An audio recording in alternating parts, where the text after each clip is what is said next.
Habari za wakati mtazamaji wa Channel 10 Plus, bila shaka mzima wa afya.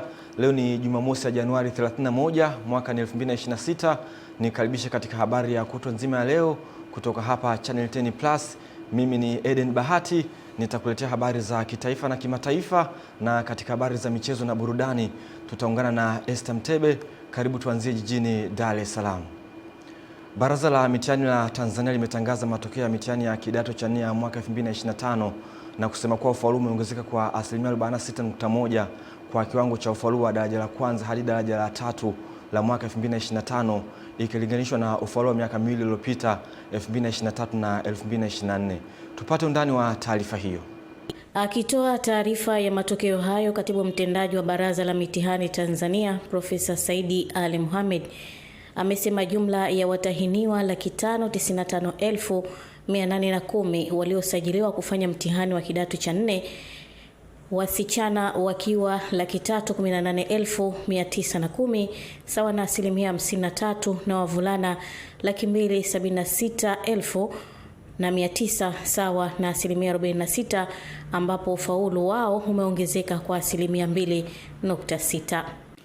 Kuhusu ubora wa ufaulu, waliopata division 1 mpaka 3 wameongezeka na kufikia 255,404 sawa na asilimia 46.1, ambapo division 1 ziko 56,410, division 2 84,996 na division 3 113,995. Profesa Saidi amesema wanafunzi wawili wameandika matusi katika mitihani hiyo, huku akiweka wazi mikakati ya baraza hilo kuhakikisha linaendelea kufanya utafiti ili kujua zaidi kiini cha tatizo hilo, pamoja na kutoa mafunzo kwa wanafunzi wa darasa la nyuma ili kupunguza hali hiyo. Swala la matusi ni swala la kimaadili, lakini kwa upande wa taaluma ni kuhakikisha ujifunzaji na ufundishaji unafanyika ipasavyo, kwa sababu tunaamini mwanafunzi mwenye maarifa yaliyokamilika hawezi kuandika matusi. Kutoka Dar es Salaam, Fatma Hassan, Channel 10. Asante Fatma Hassan kwa taarifa hiyo kutoka Dar es Salaam. Watu wasiopungua 200 wanaelezwa kupoteza maisha wiki hii baada ya maporomoko ya ardhi kuvuruga migodi kadhaa katika eneo kubwa la uchimbaji wa madini ya Kotan mashariki mwa Kongo. Msemaji wa gavana wa jimbo la Kivu Kaskazini ali chini ya waasi wa M23 Lumumba Kambere Muisa aliambia shirika moja la habari la Associated Press kwamba ajali hiyo ilitokea Jumatano katika migodi ya Rubaya mtaani Masisi ambao unadhibitiwa na kundi la waasi wa M23. Aidha, alisema maporomoko hayo yalisababishwa na mvua kubwa, kwa wengine kadhaa walijeruhiwa na kupelekwa katika vituo vitatu vya afya katika mji wa Rubaya, huku magari ya wagonjwa yakitarajiwa kuwahamisha majeruhi kwenda Goma, jiji la karibu takriban kilomita 50 kutoka hapo kwa matibabu zaidi. Inaelezwa kuwa Mei 2024 kundi la M23 liliteka eneo hilo na kudhibiti migodi yake. Kwa mujibu wa ripoti ya Umoja wa Mataifa, tangu lilipotoa Rubaya, waasi hao wamekuwa wakitoza kodi kwenye biashara na usafirishaji wa Kotan na kujipatia angalau dola 800,000 kwa mwezi.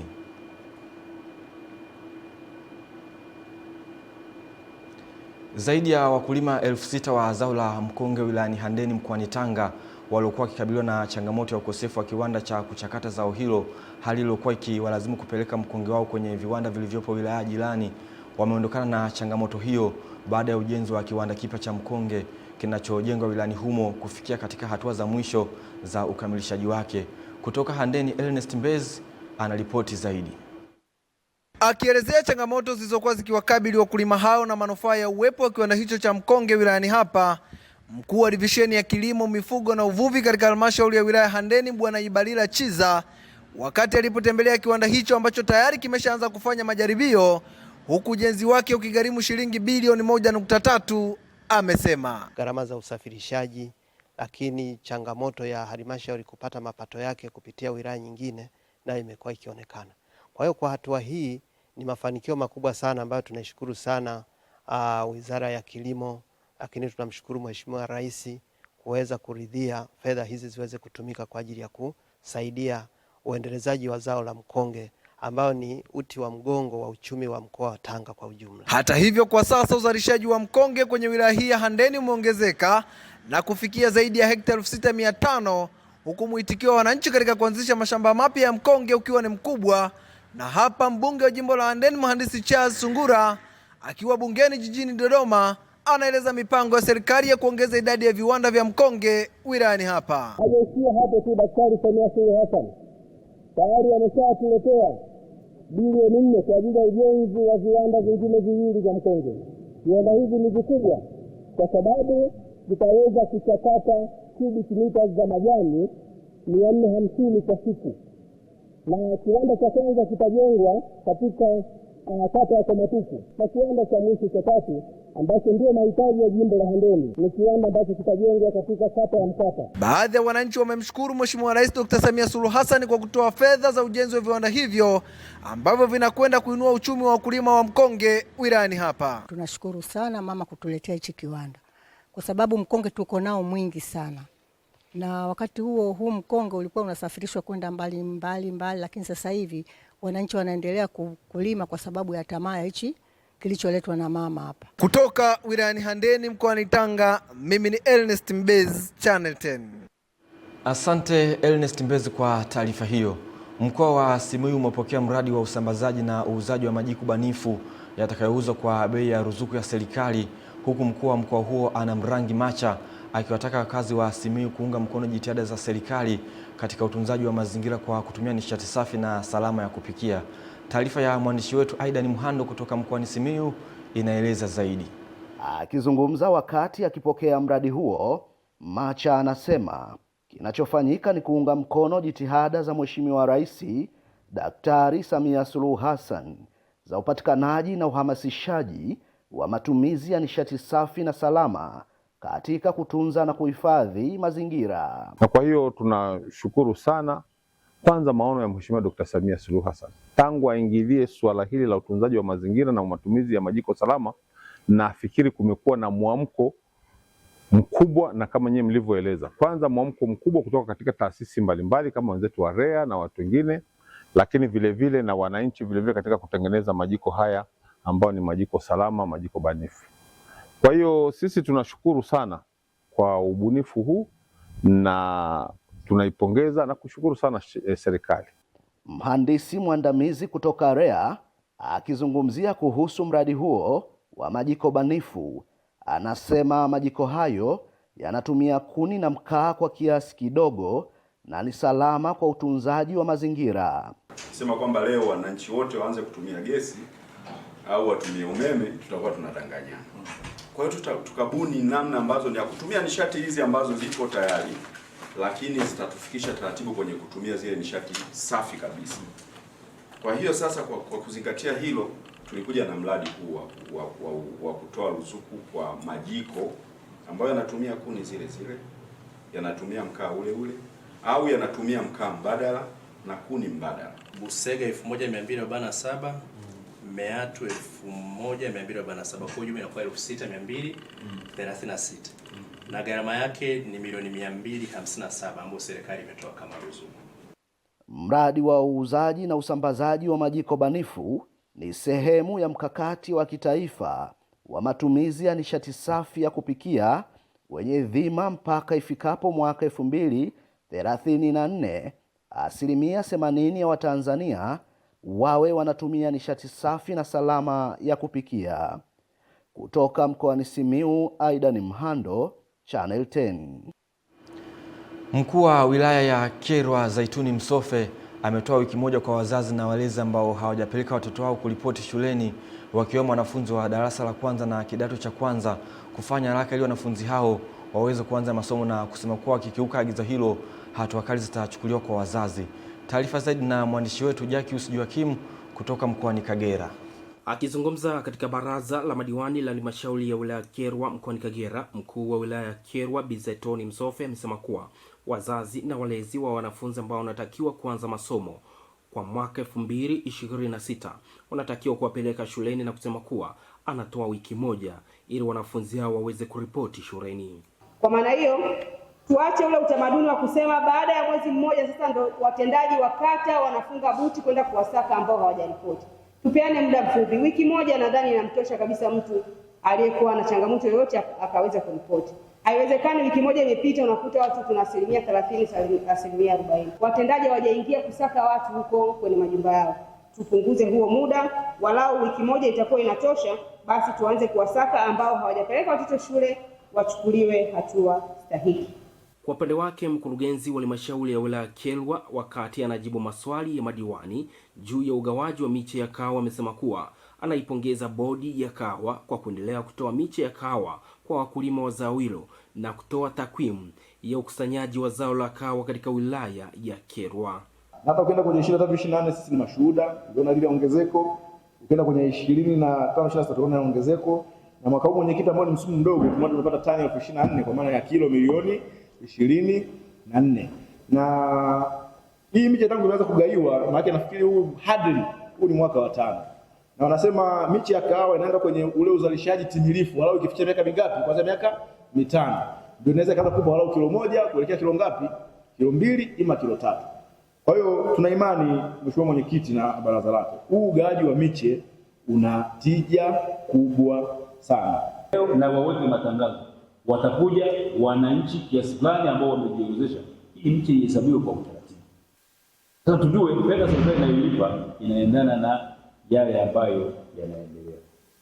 Kwa hiyo mimi nadhani mkurugenzi tuzingatie haya kwa maana. Mkuu wa wilaya Kyerwa amesema kuwa anampongeza Mheshimiwa Rais wa Jamhuri ya Muungano wa Tanzania Dr. Samia Suluhu Hassan kwa kuendelea kutoa miradi mingi ya maendeleo katika wilaya ya Kyerwa. Katika kipindi chake kilichopita tumepata miradi mingi ya maendeleo na kwa kweli Kyerwa imepiga hatua kimaendeleo katika nyanja mbalimbali. Kutoka wilayani Kyerwa mkoani Kagera, Jacques Joachim, Channel 10.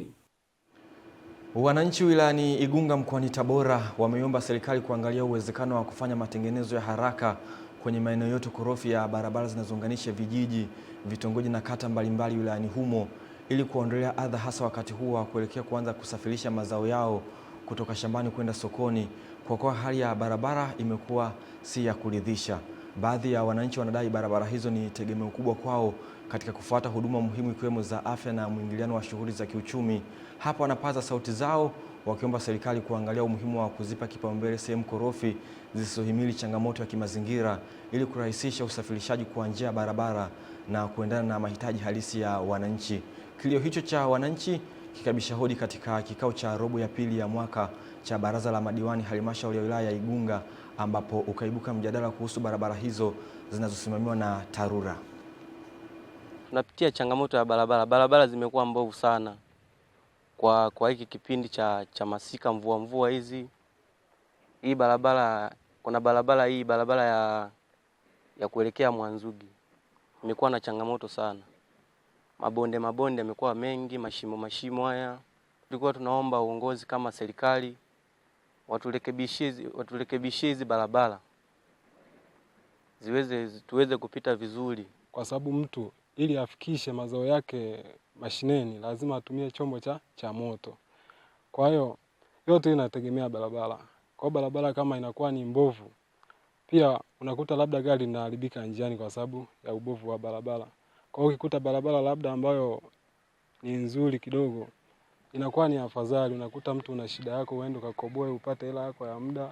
Mpaka sasa kuna madaraja ambayo hayajajengwa. Mheshimiwa Mwenyekiti, nilikuwa naomba kuambiwa sasa kwamba yale madaraja yatakamilika lini, basi angalau zile sehemu korofi wazifanyie kazi, kwa sababu hata sasa hivi mtu ukitokea shida pale gari haiwezi kupita. Mvua zinazonyesha kwa wingi kuharibu miundombinu ya barabara. Jitihada za kukabiliana na changamoto hizo, wakala umepeleka maombi ya fedha za matengenezo ya TARURA makao makuu ili kukarabati miundombinu iliyoathiriwa na mvua. Wizara ya Katiba na Sheria imesema itaendelea kushirikiana kwa karibu na wanasheria wa halmashauri za wilaya na serikali za mitaa ili kuwasaidia wananchi wanaokabiliwa na changamoto za migogoro ya ardhi, mirathi na ndoa. Tupate undani wa taarifa hiyo. Kauli hiyo imetolewa jijini Arusha na katibu mkuu wa wizara hiyo Eliakimu Maswi wakati akifunga mafunzo ya mawakili wa serikali kuhusu utoaji wa huduma za msaada wa kisheria.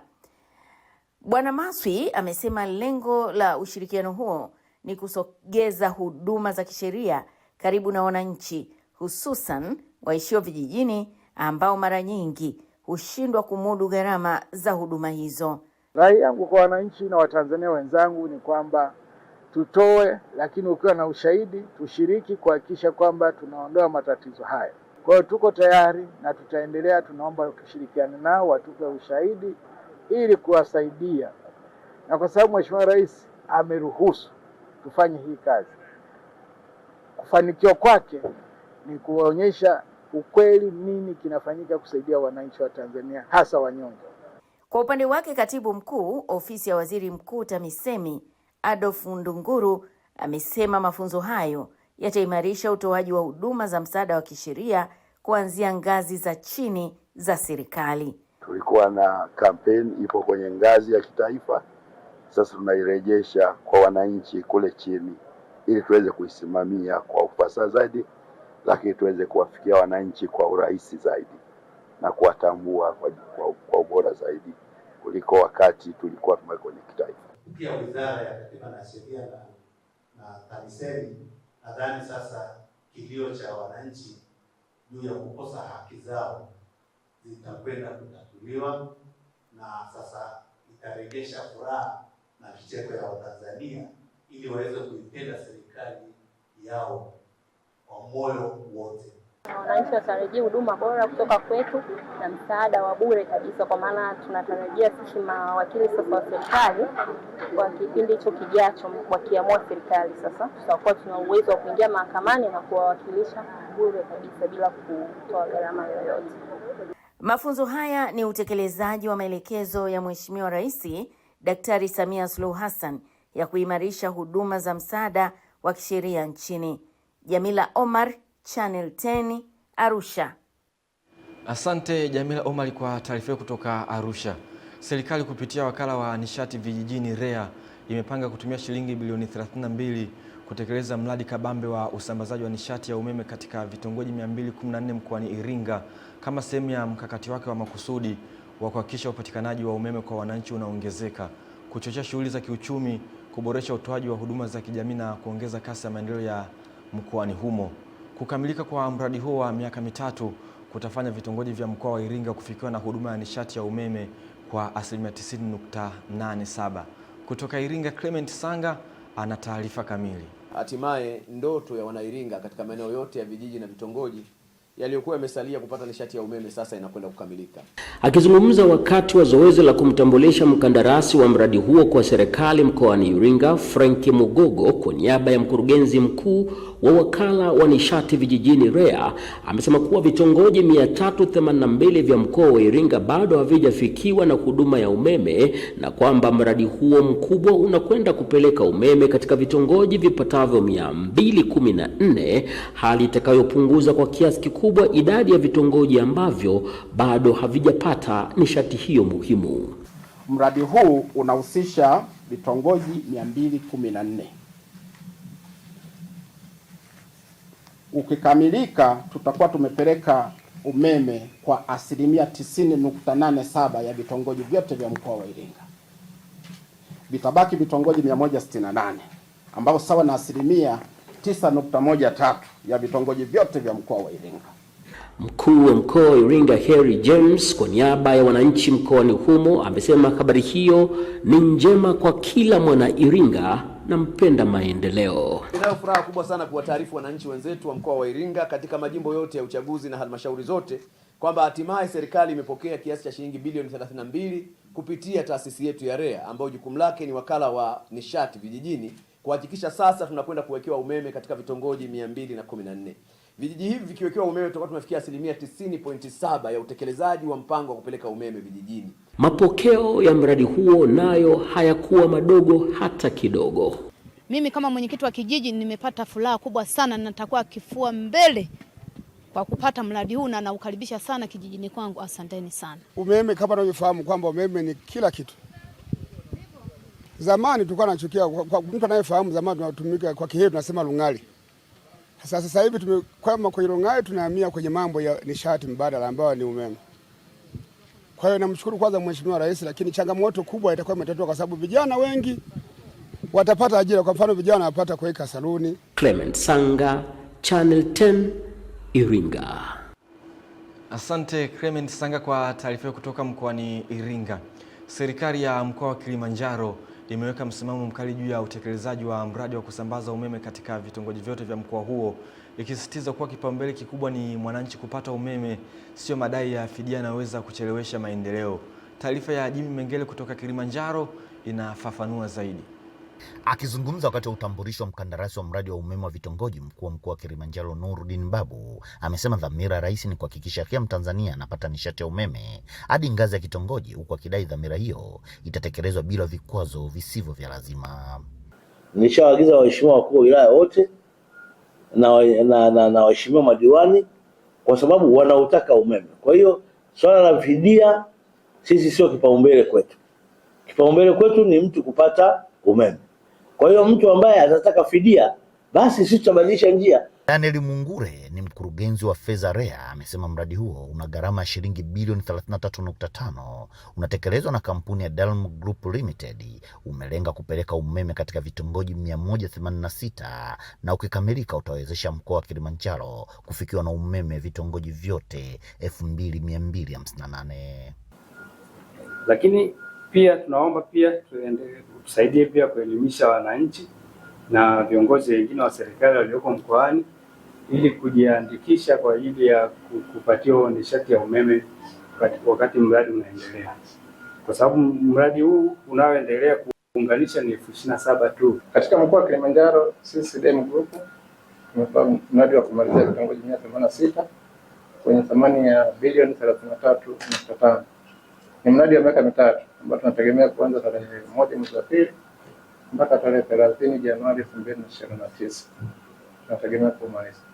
Tunaahidi mbele yako sisi kama Dalm Group tutajitahidi kadiri ya uwezo kumaliza mkataba huu ndani ya muda wa mkataba na kutekeleza kadiri mkataba unavyotaka.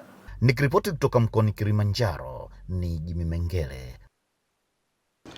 Zaidi ya wananchi 800 mkoani Manyara waliokuwa wakisumbuliwa na magonjwa mbalimbali wamepata huduma za kibingwa kupitia kambi maalum ya madaktari bingwa iliyoandaliwa na hospitali ya rufaa ya mkoa wa Manyara kwa kushirikiana na hospitali ya rufaa ya kanda ya Mbeya. Elia Kimani anaripoti kutokea Manyara. Wakizungumza baada ya kupata huduma hizo, wananchi wamesema kambi ya madaktari bingwa imeondolea usumbufu wa kusafiri umbali mrefu na gharama kubwa za kufuata huduma hizo za kibingwa. Inatusaidia sana. Mmoja ni kwa sababu kuna maradhi mengine ambayo huwezi kupata majibu yake haraka kama ilivyo sasa hivi. Inabidi labda unaweza kuambiwa naenda Mkapa au naenda KCMC na kwingine ambako pengine huna uwezo huo. Lakini tunapofikiwa na huduma hizi tunaona ni kama tumeletewa kitu ambacho kiko karibu mno. Nimekuja kwa huduma ya macho kutokana na madaktari bingwa tuliowakuta hapa. Huduma zao ni nzuri. Pia nilikuwa na sehemu ya kwenda tofauti na hiyo hospitalini, lakini kwa kuwa nimeshafika hapa huduma zao na zimenifurahisha, nimepokelewa vizuri na huduma zao ziko poa sana. Kwa upande wake mganga mfawidhi hospitali ya rufaa ya mkoa wa Manyara Dr. Jesige Mutajua amesema kambi hiyo ni sehemu ya mkakati wa serikali wa kusogeza huduma za kibingwa kwa wananchi. Hawa wagonjwa 173 wapo ambao walifanyiwa upasuaji watu 61, ambapo asilimia kubwa walikuwa ni wale watu wa macho, ambao takriban watu 40 walifanyiwa upasuaji, 12 ilikuwa ni upasuaji wa mifupa na 8 ilikuwa ni upasuaji wa pua, koo na sikio. Na wagonjwa hawa wanaendelea vizuri baada ya upasuaji na wengine wamesharuhusiwa wameenda majumbani. Nao madaktari bingwa waliokuwa wakitoa huduma katika kambi hiyo wamesema wananchi wengi wanakabiliwa na changamoto za magonjwa sugu kutokana na kukosa huduma za mapema na kusisitiza umuhimu wa wananchi kujitokeza kwa wingi wanapopata fursa ya matibabu za kibingwa. Chanzo kikubwa kama ugonjwa wa kusikia ni kwa watu wazima ni umri. Ukishakuwa mtu mkubwa masikio huwa yanachoka. Lakini kwa umri mdogo chanzo kikubwa ni kelele na ajali. Nitoe rai kwa Watanzania kiujumla, lakini pia kwa wana Manyara. Kwanza wanaposikia huduma hizi zinatolewa za kibingwa wafike haraka na kwa wingi pia ili waweze kupata huduma bora zaidi, lakini pia wasiwe na mazoea ya kusubiri mpaka timu za madaktari bingwa zije. Wawe na uelewa wa kwamba wanahitaji wapate huduma za macho kwa haraka zaidi. Ugonjwa wa mtoto wa jicho ndio unatajwa kugundulika zaidi, huku kukitajwa kuwa matumizi ya simu kwa muda mrefu na vifaa vingine vyenye miale ya mwanga ndio chanzo. Kutoka mkoani Manyara, mimi ni Elia Kimani, Channel 10. Asante Elia Kimani kwa taarifa hiyo. Idadi ya vifo vilivyotokana na maporomoko ya ardhi yaliyotokea wiki iliyopita katika jimbo la West Java nchini Indonesia imeongezeka na kufika 49.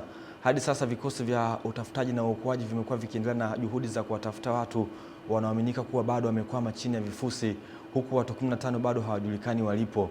Kikosi cha wanamaji cha taifa hilo kadhalika kilisema wanajeshi wake 23 walikufa wakati wakifanya mafunzo ya ulinzi wa mpaka. Maporomoko ya ardhi ya Januari 24 yalisababishwa na mvua kubwa na inaelezwa kuwa hutokea mara kwa mara nchini Indonesia wakati wa msimu wa mvua ambao kwa kawaida huanza mwezi Oktoba hadi mwezi Machi na husomba ardhi. Naam, taarifa hiyo inatuwekea utuo kwenye habari za kitaifa na kimataifa. Mimi ni Eden Bahati. Punde atakuja hapa Esther Mtebe kutujuza mengi ambayo yamejiri viwanjani kitaifa na kimataifa.